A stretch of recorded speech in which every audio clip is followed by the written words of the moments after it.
Hi guys, again to a new video from your channel New Cars Technology. My name is Josh and today's video is about the all-new Hyundai SantaFee.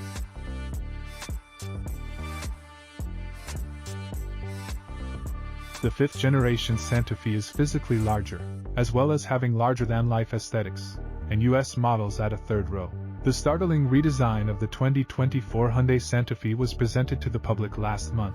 While this takes some of the surprise out of the equation, Hyundai has now given more precise facts about the forthcoming crazily designed midsize SUV. The 5th generation SantaFee is not only larger in practically every manner than its predecessor, but it also adds new features, including the return of a third row of seats in US models. No one would realize the Minecraft-looking Utah scene in these videos is related to the outgoing generation, which debuted for the 2019 model year and had a facelift for 2021 if it wasn't still called the SantaFee. To ensure that spectators know the new SantaFee as a Hyundai, the manufacturer has included H-shaped front and rear lighting features that complete the aggressive style.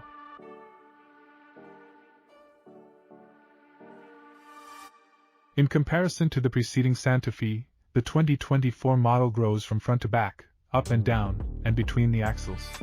It is now 190.2 inches long, which is 1.8 inches longer than before.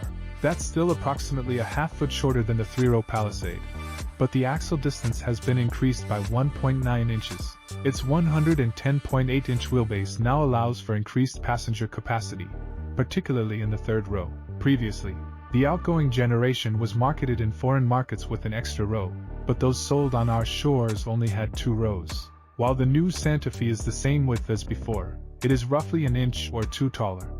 It is now available with massive 21-inch wheels, which were formerly the largest set.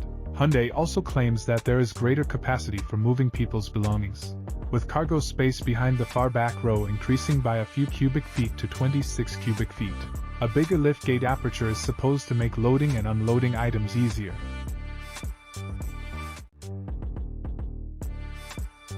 When people get into the new SantaFee, they may mistake it for a Land Rover.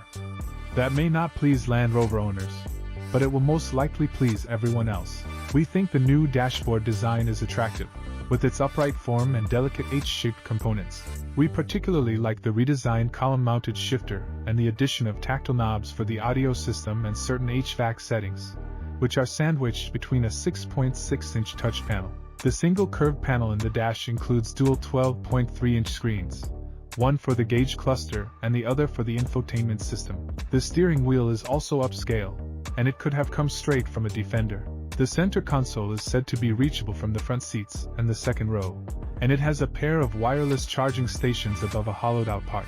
Another unique feature is a tray on top of the glove box that uses ultraviolet radiation to disinfect tiny objects. Front seat passengers who want to kick their feet up can use the footrests, which are either standard or optional. Power adjustments are provided for the second row captain's chairs, and the third row can recline up to 10 degrees.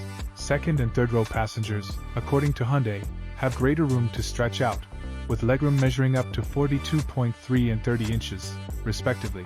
This represents a 2.7-inch increase in the far back seats over previous 3-row models.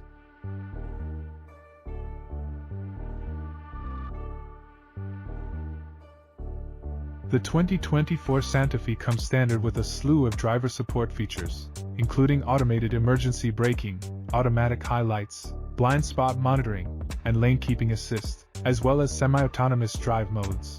Along with door locks to prevent individuals from walking into traffic, there's a new driver attention monitor and a radar-based reminder to check the back seats. The SantaFee's powertrain options aren't as striking as its exterior. They are, in reality, largely unchanged. While the regular 2.5-liter 4-cylinder will no longer be available in North America, the 2.5-liter Turbo 4 will continue to produce 277 horsepower and 311 pound-feet of torque. It is once again paired with an 8-speed dual-clutch automatic transmission in either front-wheel or all-wheel drive. The plug-in hybrid powertrain is likewise no longer available in the United States, but the hybrid variant, a turbocharged 1.6-liter four-cylinder combined with an electric motor, is still available. The combination of a 6-speed automatic and all-wheel drive is estimated to provide the same 226 horsepower. However, we will have to wait until the EPA certifies the fuel economy estimates before we can learn more.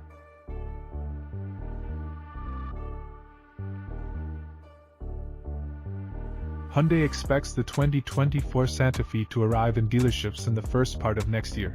While the business has yet to reveal pricing, we anticipate that the entry-level model will start slightly under $40,000 now that the hybrid powertrain appears to be the standard configuration. The more powerful 2.5-liter turbo 4 teamed with the top-spec calligraphy model will almost certainly put the Santa Fe in the $50,000 range.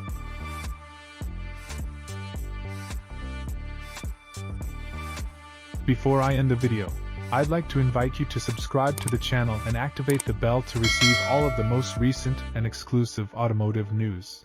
If you have any questions, please leave them in the comments. Thank you for watching, and I'll see you in the future video.